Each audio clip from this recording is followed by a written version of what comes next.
Hello everyone, Radhe Radhe. आज की इस क्लास में हम बात करने वाले हैं इलाहाबाद हाई कोर्ट आरओ की जो वैकेंसी आने वाली है। तैयारी कैसे करें, क्योंकि जो पीसीएस की तैयारी कर रहे थे तो पीसीएस 6 दिसंबर जो कि काफ़ी टाइम है। इतने टाइम बैठना किसी भी स्टूडेंट के लिए बहुत ज़्यादा डिफ़िकल्ट होता है।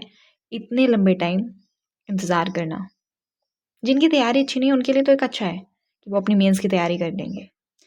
तो अब एक ही वैकेंसी बचती है, वो है आरओ इलाहाबाद हाई कोर्ट वाली, जो कि आने वाली है फरवरी लास्ट वीक या मार्च, इससे लेट नहीं होगी।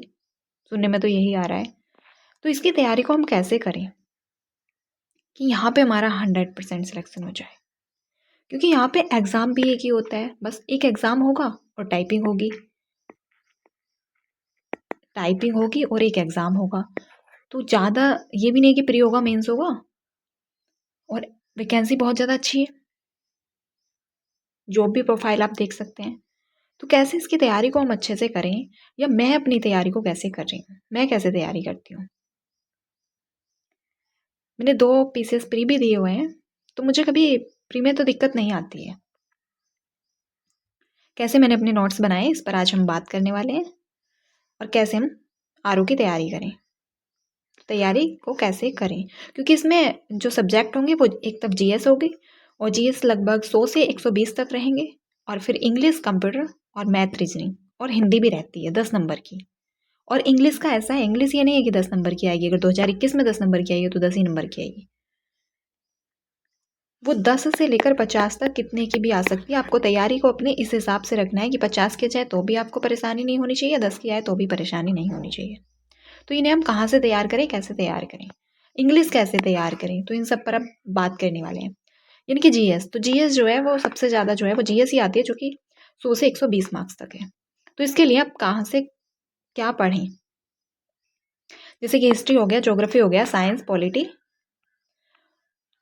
तो हिस्ट्री के लिए क्या पढ़ें, तो हिस्ट्री के लिए आप कोई भी ये मत सोचना कि अब हमें हिस्ट्री के लिए यहाँ पे स्पेक्ट्रम पढ़नी पड़ेगी, सतीश चंद्रा पढ़नी पड़ेगी, नहीं।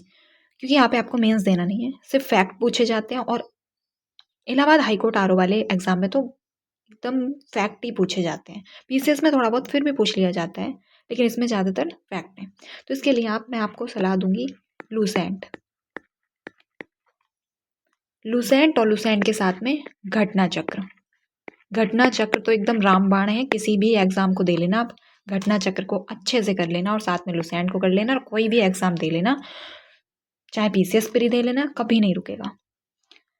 और ज्योग्राफी, तो ज्योग्राफी के लिए क्या, तो इसी प्रकार आप ज्योग्राफी के लिए भी, ज्योग्राफी में मैं आपको थोड़ी सी कहूँगी कि आप किसी की क्लास से देख लें। अगर आपने नोट्स बना रखे तो बहुत अच्छी बात है, लेकिन आप किसी की क्लास देख लेना, क्योंकि कुछ चीज़ें इसमें ऐसी होती हैं, जैसे मैप वगैरह की चीज़ें, या तो आप मैप से कर लेना या फिर किसी की क्लास से देख लेना, और साथ में घटना चक्र कर लेना। घटना चक्र कर लेना, बाद लास्ट में मैं ये भी बताऊंगी कि मैंने अपने नोट्स बना रखे हैं और मैंने कैसे किया है और मैं कैसे कर रही हूँ। और साइंस, साइंस के लिए क्या करना है, साइंस के लिए लुसेंट एकदम ब्राह्मण किताब है, आपको चारों तरफ नहीं भटकना है, ये पढ़ लें वो पढ़ लें। सबसे बड़ी प्रॉब्लम यही होती है कि हम एक चीज़ पे टिकते नहीं है। हमें लगता है कहीं जो हम पढ़े इससे नहीं आएगा, कहीं इसको देख लेते हैं, किसी ने बस बता दिया हम उसी के पीछे हो गए, नहीं। और साथ में घटना चक्र से सारे पीवाईक्यू, जो घटना चक्र पूर्वालोकन वाली आती है। थोड़ा कलर चेंज कर लेते हैं। और पॉलिटी के लिए क्या करना है, पॉलिटी के लिए आप सिर्फ पीसीएस के जितने भी पीवाईक्यू यानी कि घटना चक्र, पीसीएस वाली घटना चक्र, सभी के लिए घटना चक्र वही है, लेकिन मैंने यहाँ पे लिख दिया है घटना चक्र। घटना चक्र को अच्छे से कर लेना, और चाहे साथ में लुसेंट भी कर लेना, इनफ है। इससे ज़्यादा कुछ पढ़ने की ज़रूरत नहीं है। आप विश्वास करें तो सबसे बड़ी चीज़ विश्वास होता है। अगर आपको लगता है नहीं होगा तो फिर आप जहाँ से जो आपको सही लग रहा है आप वहीं से कर लेना, लेकिन मैंने जो किया है मैं वही बता रही हूँ। ऐसा नहीं है, मैंने वैसे हिस्ट्री के लिए स्पेक्ट्रम वगैरह, पॉलिटी के लिए लक्ष्मीकांत सब पढ़ी हुई हैं, लेकिन मैं प्री के हिसाब से आपको बता रही हूँ। पीसीएस प्री हो या फिर आरओ हो, इलाहाबाद हाईकोर्ट वाला हो या सचिवालय वाला हो। और इकोनॉमिक्स के लिए क्या करें, तो इकोनॉमिक्स के लिए आप पीवाईक्यूज ही, PYQ ही देख लेना। PYQ के जो टॉपिक हैं उनको थोड़ा अच्छे से देख लेना। जो PYQ में आए हुए टॉपिक हैं उन्हें कहीं से भी आप किसी वीडियो से या फिर किसी बुक से कर लेना। मैंने तो अपने नोट्स बनाए हुए हैं, और अगर आप चाहते हैं कि मैं अपने जैसे मैंने अपने नोट्स बनाए हुए हैं मैं आपको शेयर कर दूँ तो वो भी मैं आपको कर दूँगी। आप चाहें आप मेरे नोट से भी पढ़ सकते हैं, मैं अच्छे से टाइप करा के भी उनको दे दूँगी। और रही बात इन्वायरमेंट की, अब आ बचता है इन्वायरमेंट, यूपी जीके और करंट अफेयर। ये भी एकदम अच्छे सब्जेक्ट हैं। तो इनके लिए, इन दो के लिए सिर्फ क्या पढ़ना है, ओनली घटना चक्र। जी अगर आपने सारे PYQs को अच्छे से किया है, घटना चक्र को अच्छे से कर लिया है, तो इन दो सब्जेक्ट में आपको कभी प्रॉब्लम नहीं आएगी। और फिर आता है जी करंट अफेयर। तो एनवायरनमेंट और यूपी जीके के लिए घटना चक्र, बस इससे ज़्यादा कुछ पढ़ने की ज़रूरत नहीं है। सारे क्वेश्चन कहीं भी देख लो, चाहे PCS देख लो या फिर जो सचिवालय वाला RO हुआ था, सभी में रिपीट, मतलब रिपीट नहीं, उसी टॉपिक से और थोड़ा हट के, लेकिन इससे ज़्यादा आपको कुछ पढ़ने की ज़रूरत नहीं है। और रही बात करंट अफेयर, तो करंट अफेयर के लिए आप किसी को भी फॉलो कर सकते हैं, किसी टीचर को, या फिर मैगजीन अगर आपको पढ़नी है तो मैं बताऊंगी क्रॉनिकल। क्रॉनिकल जो आती है पतली वाली, कोई भी एग्जाम दे लेना, यूपी का, यूपी PCS दे लेना, RO दे लेना, कुछ भी दे लेना, लोअर PCS दे लेना, करंट अफेयर में आपको कभी दिक्कत नहीं आएगी। क्रॉनिकल, और अगर आपको लगता है क्रॉनिकल आपसे नहीं पढ़ी जाती है, आपको परेशानी आती है, तो मैं बताऊंगी, एक टीचर हैं जो पढ़ाते हैं, उनका चैनल का नाम है BOP sir, BOP sir, make OP sir, BOP sir, make officer के नाम से संभव जैन सर, जो सिलेक्टेड हैं PCS में भी, तो वो करंट अफेयर कराते हैं, बहुत अच्छा करंट अफेयर कराते हैं, तो वहाँ से भी आप कर सकते हैं। मंथली वो 6-7 वीडियोस देते हैं, लगभग 30-35 मिनट की, और बहुत अच्छे से करंट अफेयर को करा देते हैं, तो आप देख सकते हैं। और अब बात करते हैं कंप्यूटर की।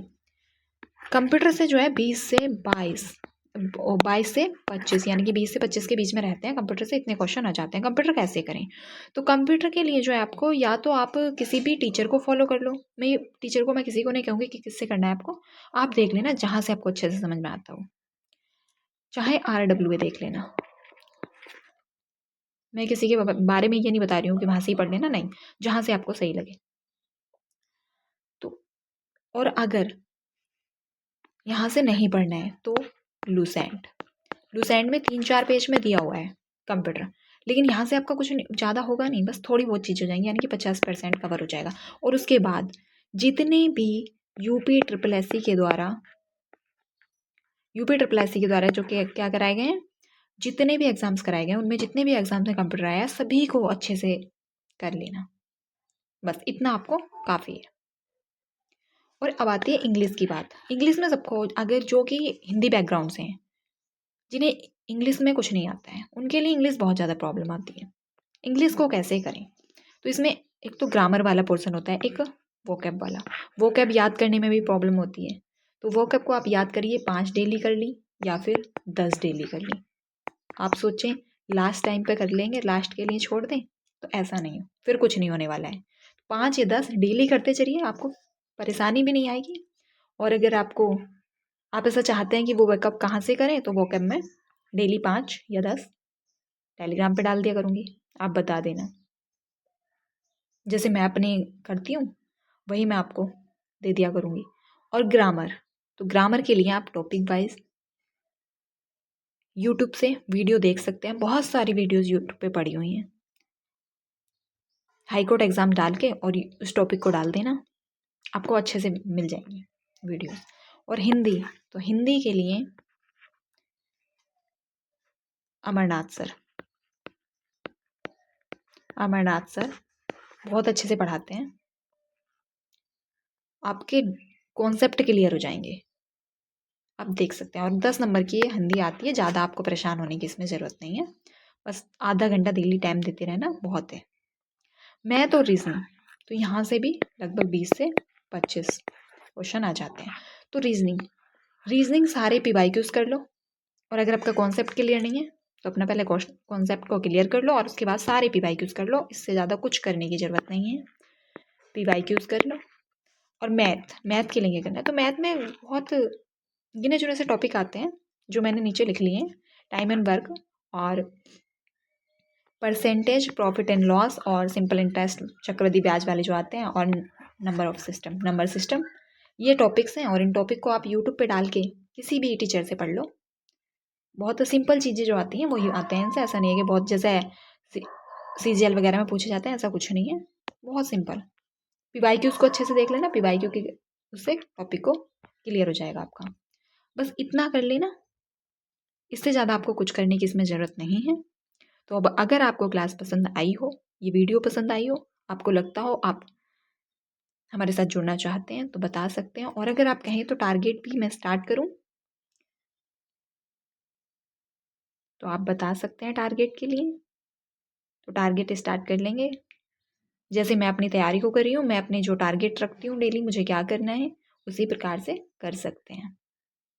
और GS वाले पार्ट की एक मिनट और देख लेते हैं। तो GS वाले पार्ट जो हैं, तो इसमें जो सबसे ज़्यादा आती है ना, वो हिस्ट्री आती है। हिस्ट्री लगभग 40 क्वेश्चन तक आ जाते हैं, 35-40 तक। पॉलिटी थोड़ी इसमें कम रहती है, जैसे PCS में पॉलिटी ठीक ठाक रहती है, इसमें थोड़ी कम रहती है।